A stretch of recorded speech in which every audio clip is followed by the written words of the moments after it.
Well, the story of Donald Trump's unfortunate cognitive situation is truly surging into the national spotlight, and I want to talk about it. This is actually a super consequential element of the upcoming election, believe it or not, especially given that Fox News and right-wing media are dedicated to pumping out the idea that Biden doesn't know where he is and he's so confused all the time, often presented in a really dishonest manner.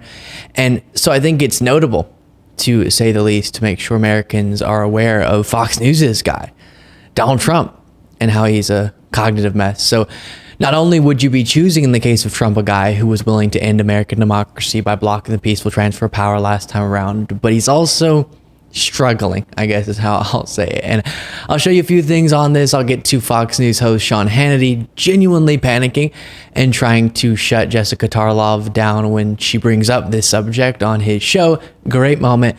But first, let me explain a little bit of the context. We've been following for some time now Trump's cognitive beauties, I think people refer to them as. Strange. Not the least of which is the fact that he's been constantly bragging now for years about doing well on a dementia screening test that asks you to do really difficult things like name animals and tell the time. But the chatter on this got a lot louder than I've ever seen it after this moment at a recent Trump speech in New Hampshire. By the way, they never report the crowd on January 6th. You know, Nikki Haley, you know, did you know they destroyed all of the information, all of the evidence, everything, deleted and destroyed all of it, because of lots of things. Like Nikki Haley is in charge of security. We offered her 10,000 people, soldiers, National Guard, so whatever they want. They turned it down. They don't want to talk about that. So he repeatedly is shouting, Nikki Haley, even though she has nothing to do with January 6th, obviously. And he was trying to blame Nancy Pelosi, which is also ridiculous, but he couldn't do it. He couldn't effectively communicate his nonsense. And this is a part of a larger trend of concerning Trump moments. We'll discuss that more in a little bit.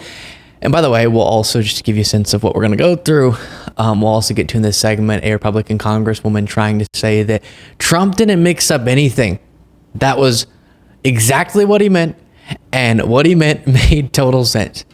Crazy. We'll get to that in a little bit. But before doing anything else, let's watch Jessica Tarlov bring up this moment live on Fox News and the three co-hosts losing their mind trying to shut her up. And yeah, she'll have to decide what she's going to do. And I understand it's very difficult to say, I'm walking away, especially from a presidential campaign. But the numbers and the support just don't look good. So if we're looking at a rematch and it's going to be Joe Biden versus Donald Trump. Yep. Okay, so Joe Biden is a cognitive mess. You agree? No. You don't agree with that? No. Not at all? No, I certainly think that he has slowed down from 2020. Just slowed down a little? Yeah. You want to talk cognitive decline? Yeah. I brought my own montage. Nikki Haley mixed up with Nancy Pelosi one time, and a guy that can speak for 5 hours straight without making a mistake. Just rambling is not speaking for 5 hours straight, including things like, look what happens when I put magnets in water, and when I beat Obama in 2016.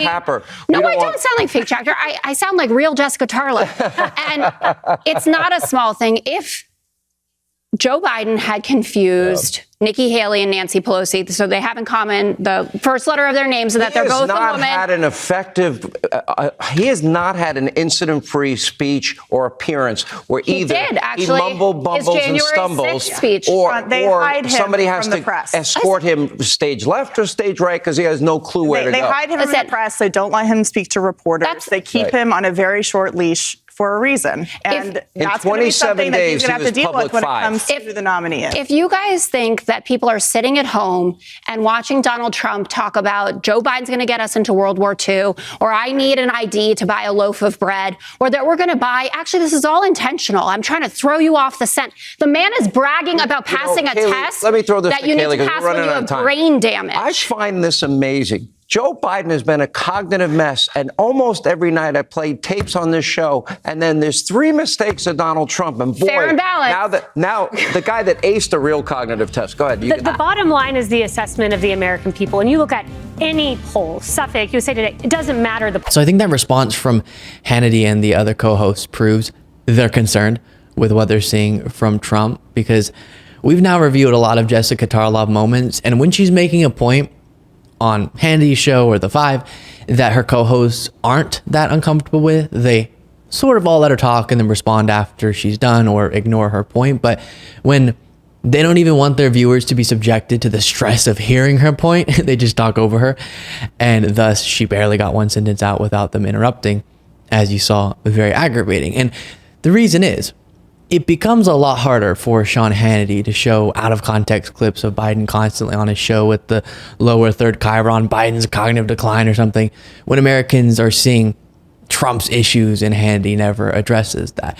And I will say, since it was brought up, obviously Biden has lots of gaffes, not ignoring that, it comes off pretty low energy a lot of times, but any non-10-second clip that goes viral, an actual interview or a speech that you watch in full, it's abundantly clear that he knows what the heck he's talking about, is informed on the issues, etc. Then you compare that to when you watch a full Trump speech and it's mayhem and it hurts your brain. Plus, Joe Biden's overseen a record that's more effective than any president in at least 50 years, which is super important to discuss and gets ignored constantly. So yes, he's not 2012 Joe Biden, which makes sense given his age, but he's also not even close to the caricature that's portrayed on Fox News and elsewhere. And again, he's governing so successfully that clearly that's something we should be spending more time talking about, because it's what impacts people's lives. The American Rescue Plan, Inflation Reduction Act, infrastructure law, first major law in a decade on guns, PACT Act, Chips and Science Act, etc.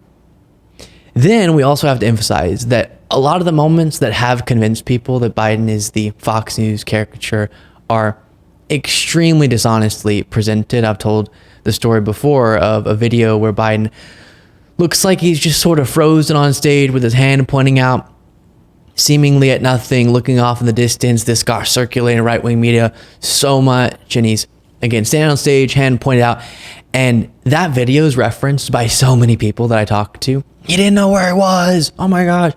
And then I went and found the unedited clip, and if you see the full camera shot, there are a lot of people in the distance that he's sort of looking at and interacting with. So he wasn't just shaking his hand into the abyss, he was having an interaction with people, a normal human, decent interaction with people. Can you imagine Trump having one of those? So a lot of stuff like that is unfortunate and gets a lot of coverage in right-wing media. All it took was just cropping the frame a little bit and removing the crowd from the frame, and then it looked like he was waving at nobody. So again, it's not ignoring that Biden had a lot more energy and could deliver more compelling speeches a decade ago, but he's also much more informed, wise, and way sharper than Donald Trump, which is a low bar, I know, comparing him to Trump, but it's the comparison we have, and it shows in the efficacy of his governance over the last few years. And then going back to Trump, who even at his most sharp is a dangerous mess, then you add on to it the painful reality that he's getting Obama and Biden mixed up, saying that Biden's going to lead us into World War II, saying that Viktor Orban's the prime minister of Turkey, saying that Hungary borders Russia, saying that you need ID to buy bread, saying that Nikki Haley is in charge of security on January 6th, not to mention discombobulated moments like this from last night's rally. Which is incapable of solving even the smallest problem. The simplest of problems we can no longer solve. We can't do anything. We are an institute and a powerful death penalty. We will put this on. We have. Anyone know what he said there? Which is incapable of solving even the smallest problem. Then he kind of glitches for a second. We are an institute in a powerful death penalty. We will put this on. We are an institute in a powerful death penalty. Those are the exact words. We will put this on. Okay. Or this from a different New Hampshire speech. But we're also going to place strong protections to stop banks and regulators from trying to debank you from your political beliefs, what they do. They want to debank you, and we're going to debank. Think of this. They want to take away your rights. They want to take away your country. The things they're doing, all electric cars, give me a break. If you want an electric car, good, but they don't go far. They're very expensive. They're going to be... Quote, debank you from your political beliefs, what they do. They want to debank you. We're going to debank. Think of this. They want to take away your country. It makes no sense, but Fox News never talks about it. So sometimes he's saying things that are coherent but make no logical sense, like Nikki Haley being in charge of security, or they're just incoherent word salads like what you just watched. If Biden, we have to just continue to emphasize this, repeatedly said Nikki Haley instead of Nancy Pelosi, Fox News would be saying he needs to be removed from office. It would be an explosion, the likes of which you've never seen before. And the annoying thing is, too, mainstream media, even what people call liberal media, would talk about that more than they talk about Trump's issues. If Biden had that mix-up, I think CNN would talk about it more than they're talking about Trump having the mix-up. Because it sort of is a way to prove, look, we do unflattering coverage of both sides and we're not biased. And then I want to show you this Elise Stefanik, who clearly wants to be Trump's running mate, auditioning for it, saying he did not mix up anything at all. That isn't a mix-up. The reality is Nikki Haley. She wasn't speaker. Nikki Haley is relying on Democrats, just like Nancy Pelosi, to try to have a desperate showing in New Hampshire. Wait, but he was talking about January 6th. President Trump has not lost a step. He is a stronger candidate, stronger than he is today, than he was in 2016 and he was in 2020. Compare that to Joe Biden's weakness. I can't tell you how disappointing I feel every time I see her talk. She's a clown. Republican. Okay, I'm having fun reading these exact quotes, so let me do it here. Quote, that isn't a mix-up. The reality is Nikki Haley is relying on Democrats, just like Nancy Pelosi, to try have a desperate showing in New Hampshire. What on earth does that even mean?